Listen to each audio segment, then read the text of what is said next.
5 సంవత్సరాలు అయింది. నా చిన్నతనంలో స్టార్ట్ చేశాడు ఈ సినిమా. అదిగో ఎదురుగా కూర్చున్నాడు, బ్లాక్ అండ్ బ్లాక్ డ్రెస్ వేసుకుని జుట్టిలా వెనకాల లాక్కుని హీరో.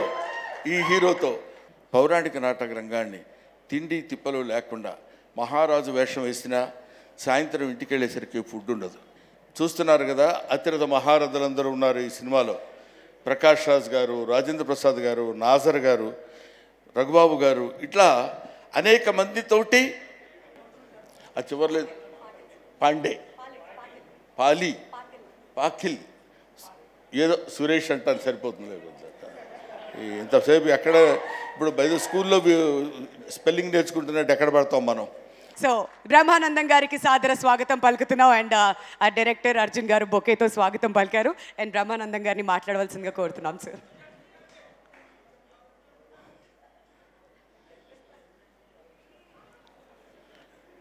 అందరికీ నమస్కారాలు. ఈ సినిమాకి నాకు ఉన్న అనుబంధం ఏంటంటే,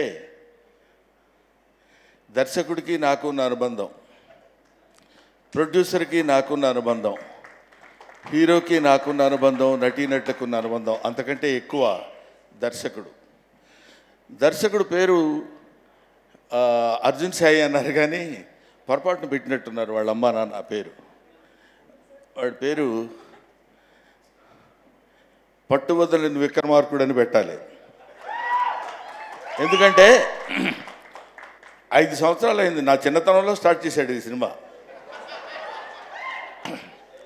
అయినా అలాగే దాన్ని పట్టుకుని ఈదుకుంటూ మధ్యలో వచ్చిన కరోనాని దాటుకుంటూ ఎన్నో అవరోధాలు, ఎన్నో హర్డిల్స్ వచ్చినా సరే దాటుకుని చూస్తున్నారు కదా, అతిరథ మహారథులందరూ ఉన్నారు ఈ సినిమాలో.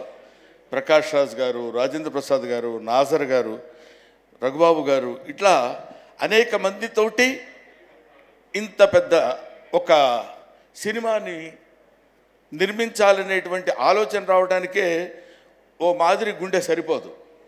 మరి వాడికి ఎందుకు వచ్చిందో తెలియదు, ఎలా చేయాలనుకున్నాడో తెలియదు. చేసి నిరూపించి 1-2 రోజుల్లో మళ్ళీ సినిమా రిలీజ్ తీసుకొచ్చేటువంటి స్థితిగతిని తేగలిగాడంటే అతనిలో ఉన్నటువంటి పట్టుదల, గొప్పతనం అంతకు మించి. ఆయన మంచోడైతే మాకేంటి, ఇంత గొప్పవాడైతే మాకేంటి అనుకోవచ్చు. అందులో కనిపించినటువంటి దర్శకత్వ ప్రతిభ, ఇది కమిట్మెంట్ ఆఫ్ పౌరాణిక నాటకాల గురించి అతనికి ఉన్నటువంటి కమిట్మెంట్ ఎట్లాంటిది. ఒక నాటకాలు, నటీనటులు, రంగస్థలం మీద వచ్చినటువంటి పౌరాణిక నటులు, వీళ్ళందరినీ బ్యాక్గ్రౌండ్గా పెట్టుకుని ఒక క్యూట్ లవ్ స్టోరీ రజీనాతోటి. అదిగో ఎదురుగా కూర్చున్నాడు, బ్లాక్ అండ్ బ్లాక్ డ్రెస్ వేసుకుని జుట్టిలా వెనకాల లాక్కుని హీరో.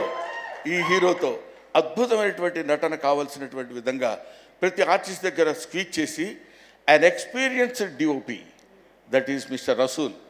I know రసూల్ గారి చేత ఎట్లాంటి ఫ్రేమ్స్ ఎలా ఎంత అందంగా చూపించాలో అంత అందంగా చూపించినటువంటి సినిమా ఉత్సవం.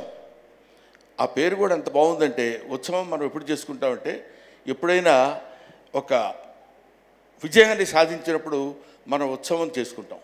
అటువంటి ఉత్సవాన్ని నిలుపుకుంటున్నటువంటి, ఉత్సవాన్ని జరుపుకునేటువంటి స్థితి తీసుకొచ్చినటువంటి మన అర్జున్ సాయి, ప్రొడ్యూసర్ సురేష్. ఇందాక నుంచి నేను చెప్పలేదని నువ్వు ఫీల్ అవుతున్నావు కదా, అరే ప్రొడ్యూసర్ పేరు చెప్పట్లేదురా బాబు ఏంటని. అక్కడి నుంచి సీరియస్గా చూస్తున్నాడు. ఎందుకంటే ప్రొడ్యూసర్ గురించి మనం మాట్లాడేటప్పుడు అతని యొక్క ఇతనితో పాటు ట్రావెల్ చేసేటువంటి ఒక అందమైనటువంటి వ్యక్తి ప్రొడ్యూసర్ సురేష్ పాండే. ఆ చివర్లో పాఖిల్, ఏదో సురేష్ అంటాను సరిపోతుంది. ఇంతసేపు ఎక్కడ ఇప్పుడు బయట స్కూల్లో స్పెల్లింగ్ నేర్చుకుంటున్నట్టు ఎక్కడ పడతాం మనం. So Suresh, I love you, I wish you all the best and God bless you. ఇదే కాకుండా ఇలాంటి అద్భుతమైన సినిమాలు ఇంకా మీరు ఎన్నో తీయాలి. ఈ సినిమా 100 రోజుల ఫంక్షన్కి మళ్ళీ మనం కలుసుకోవాలి, విజయోత్సవ సభలకి మనం కలుసుకోవాలి. ఇలాంటి సినిమాలు ఎన్నో ఎన్నో ఎన్నో రావాలని నేను మనస్ఫూర్తిగా కోరుకుంటున్నాను. ముఖ్యంగా ఇందాక దుర్యోధనుడు ఆ డైలాగ్ ఒకటి నేను నేర్చుకున్నది తనకు వినిపిస్తే, గురువుగారు దీన్ని మనం సరైనటువంటి పద్ధతిలో ఈ సినిమాలో ఈ గెటప్ లేకుండా నేను ఈ డైలాగ్ చెప్పాను. గెటప్తో చెప్తే చాలా బాగుంటుందండి అని చెప్పి గెటప్ని రాత్రే కోర్స్ నిన్న నైట్ మేము షూట్ చేసాం. అది చేసిన తర్వాత I should say thanks to Surabhi నాటక మండలి. ఎందుకంటున్నానంటే సురభి నాటకంలో చేసినటువంటి బాబ్జీ గారిని ఒక సీనియర్ మోస్ట్ సురభి నాటకకర్త ఉన్నారు. ఆయన చేసినటువంటి వాళ్ళ మనవడి చేత ఎన్ని సంవత్సరాలుగా సురభి నాటక మండలంలో వేసుకున్నటువంటి దుర్యోధన పాత్రధారి ధరించినటువంటి ఆ ఆభరణాలు ఆహార్యం నేను కూడా ధరించే అవకాశం నాకు కలిగినందుకు ఒక చిన్న నటుడిగా నేను 100కి 100 నా సంతోషాన్ని వ్యక్తం చేస్తున్నాను, గర్వపడుతున్నాను, ఆనందిస్తున్నాను. కాబట్టి అంతరించిపోతున్నా అని అనలేను కానండి, కనుమరుగవుతున్న ఈ నాటక రంగాన్ని, పౌరాణిక నాటక రంగాన్ని తిండి తిప్పలు లేకుండా మహారాజు వేషం వేసినా సాయంత్రం ఇంటికి వెళ్ళేసరికి ఫుడ్ ఉండదు. అటువంటి నాటక రంగాన్ని మనం బతికించాలనేటువంటి అభిప్రాయంతోనే నేను ఈ సినిమాలో యాక్ట్ చేయడం జరిగింది.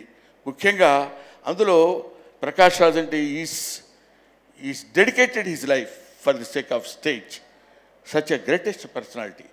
ఆయన ఇప్పటికీ ఒక నాటకానికి సంబంధించినటువంటి థియేటర్స్ కట్టించి నాటక రంగం బతకాలి అనుకుంటే ఎక్కడెక్కడో నాటకాలు వేసి ఎక్కడెక్కడో 10 రూపాయలు ఇస్తే ఆ ఉత్సవాల సమయంలో, ఆ పండుగల సమయంలో వాళ్ళు ప్రదర్శించినటువంటి 4 డబ్బులు తీసుకుని ఆ డబ్బులు సంవత్సరం అంతా వాడుకుంటూ నాటక రంగాన్ని కృషి చేసేటువంటి మహనీయులు ఎంతోమంది ఈ నాటక రంగంలో ఉన్నారు. వాళ్ళని గుర్తుపెట్టుకుని వాళ్ళ మీద ఒక సినిమా తీసి వాళ్ళ ఔన్నత్యాన్ని చెప్పాలనుకునేటువంటి వయసులో చిన్నవాడైన అర్జున్ సాయిని అభినందించకుండా ఉండలేకపోతున్నాను.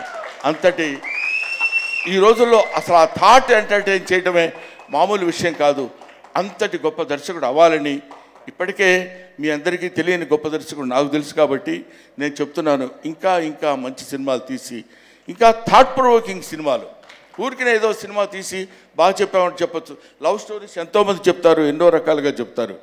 దీనికి బ్యాక్గ్రౌండ్ తీసుకోవాలనేటువంటి థాట్ వచ్చినందుకు నేను మనస్ఫూర్తిగా ఇతన్ని అభినందిస్తున్నాను, పెద్దవాడిగా ఆశీర్వదిస్తున్నాను. Thank you very much. And నాకు ఈ ఆపర్చునిటీ ఇచ్చినటువంటి యాంకర్ వింధ్య గారికి నా హృదయపూర్వకమైన నమస్కారాలు. అయినా అక్కర్లేదు. Thank you very much. I wish you all the best. Okay. Thank you so much sir. Thank you. ఇవాళ మీరు ఈ కార్యక్రమానికి